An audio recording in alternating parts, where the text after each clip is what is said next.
के बाद भी आप यहाँ रहते हो, उसे कष्ट सहते हुए आप अपने अंतर से अपने गुरु की याद में तो शुभराव की स्थिति लगे हुए हैं। इसका बहुत बड़ा लाभ आपको अपने जीवन में मिलेगा।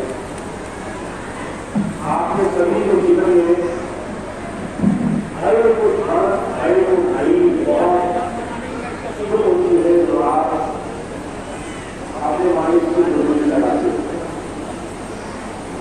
चोरी घड़ी तिलक गई जब साल वाले रात योगी अपने चोरी घड़ी काफी दिन बता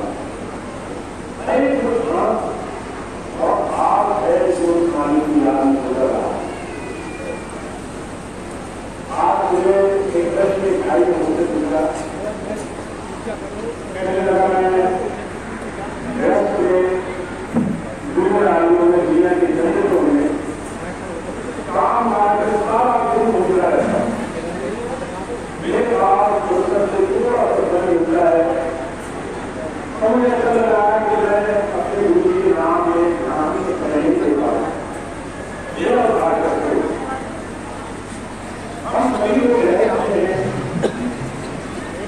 का दूसरे काम सामाजिक जीवन से अलग दायित्व होता है। अगर आप अवस्था देखें जिसमें रहस्य की जिम्मेदारी नहीं है, बहुत समय है तो आपको जीवन में जरूरी नहीं मिला, लक्ष्य नहीं मिला। रहस्य लक्ष्य मिलेगा तो समय बहुत कम है। रहस्य के बाद जो बनाया 15 साल की उम्र में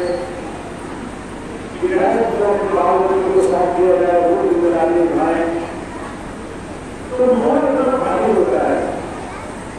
50 साल की उम्र में किसी से कहो कि भाई घर बाहर जिम्मेदारी में ज्यादा चिंता न करो तो 100 में से एक, भगवान में से एक, लाखों में भी एक ऐसा नहीं मिलेगा जो कह दे कि हाँ मुझे सब छोड़ने के लिए तैयार हो। तो हमारे जीवन में जो 4 व्यवस्थाएं रखी गई, बाल्यावस्था, गृहस्थ, वानप्रस्थ, संन्यास, आज के कलयुग में आखिरी की 2 व्यवस्थाएं तो भूली गई।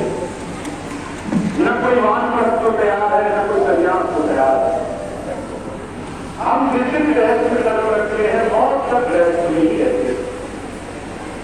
आखिरी सांस तक चिंता, परेशानी, हर चीज को अपने कंट्रोल में रखने की सोच मेरे हिसाब से चले सकती।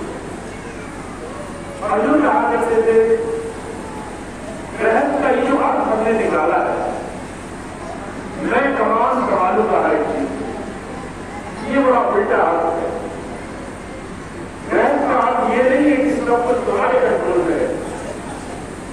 एक बहुत बड़े दार्शनिक हुए सुकरात को कहा करते थे अगर किसी को नियंत्रित करना है तो अपने आप को नियंत्रित करना है। अगर किसी को कंट्रोल करना है तो तुम अपने जीवन को संयम में लाना सीखो। जब तक तुम्हारा भाव ये रहेगा कि दुनिया तुम्हारे हिसाब से चले, दुनिया का हर इंसान तुम्हारे ही हिसाब से काम करे, तब तक तुम्हें दुख होगा। तब तक तुम्हें संसार में बुलावा रहेगा कि तुम संसार में अच्छा जीवन नहीं जी पा रहे, क्योंकि तुम्हें जीवन का सोच, जीवन की धारा, अपने अपने आस पास के लोग, दुनिया की हर एक चीज को नियंत्रित करने में, उसके कंट्रोल करने में लगा रहती है। तो जब उस भाई ने पूछा कि मुझे समय नहीं मिलता, मैंने उसके बात कही जिस बात को मैं बहुत मजबूती से मानता हूं, दुनिया में भक्ति करने का सबसे अच्छा स्थान गृहस्थ स्थान है। कारण क्या है? परमात्मा जब आपको कुछ देना चाहता है तो आपको ऐसी जगह डाल देता है जहां चारों तरफ सीखने के लिए आपको बड़ा संघर्ष करना पड़ेगा। जब आप गृहस्थ में रहते हैं तो बाल बच्चे भी आपकी नहीं सुनते, पत्नी पति भी एक दूसरे की नहीं सुनते, माता पिता भी संतुष्ट रहते हैं।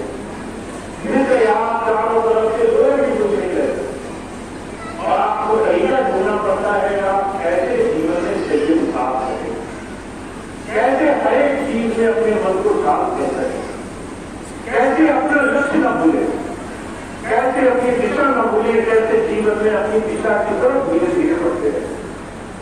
जरूर कहा करते थे जितने भी मन के आवेग हैं जो हमें आज प्रभु से जोड़ने से रोक रहे हैं, चाहे वो काम हो, क्रोध हो, लोभ हो, अहंकार हो, उस सबको साधना ग्रहण में ही संभव है।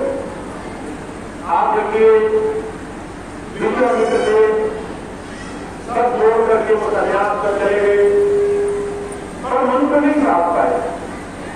वहां भी उनका ध्यान, उनका प्यार, उनके मन के आवेग, मुझे पता ही नहीं था कि वो अपने अंदर से इतने ज्यादा संसार के भोगों के आसक्त हैं।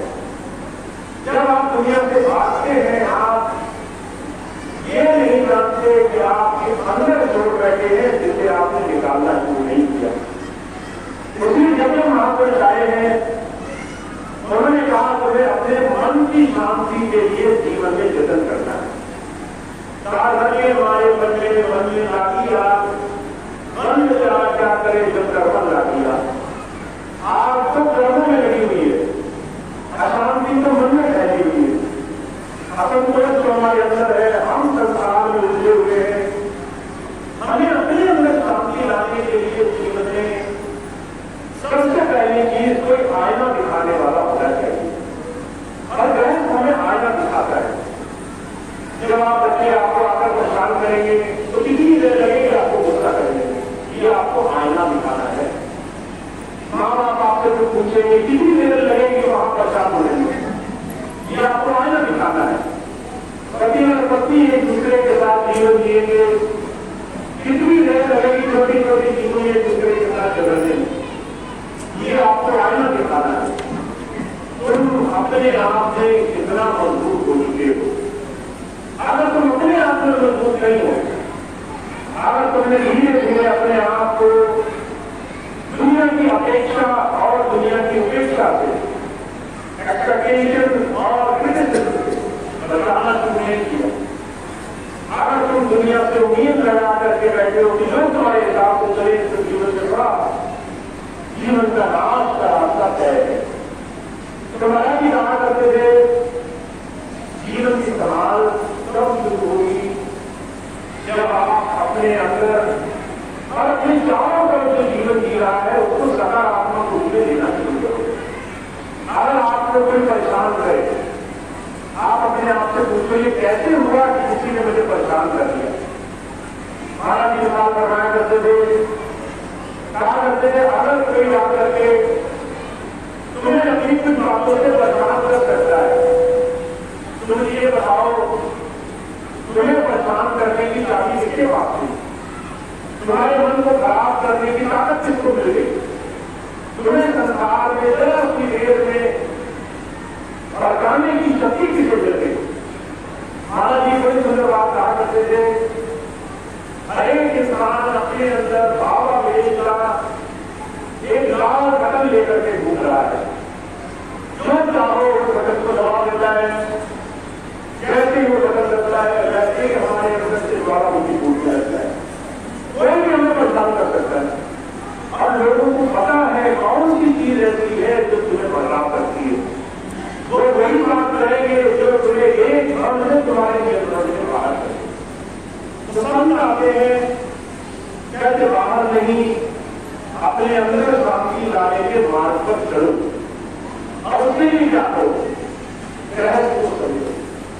ये गृहस्थ तुम्हारे चारों तरफ में संकेत दे रहा है।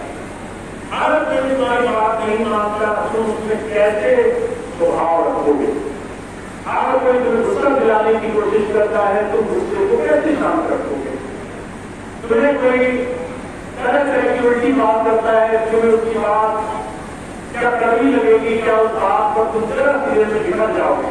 जब तुम्हें अपने आप पर विश्वास है कि मैं आराम लोगों के बुरा कहने के बाद भी बुरा व्यक्ति नहीं बन जाता, मैं जानता हूं मैं क्या हूं, इसलिए मुझे अपने रास्ते पर चलना है। तो जो क्या करते हैं गृहस्थ को हमें संन्यास का एक बड़ा सुंदर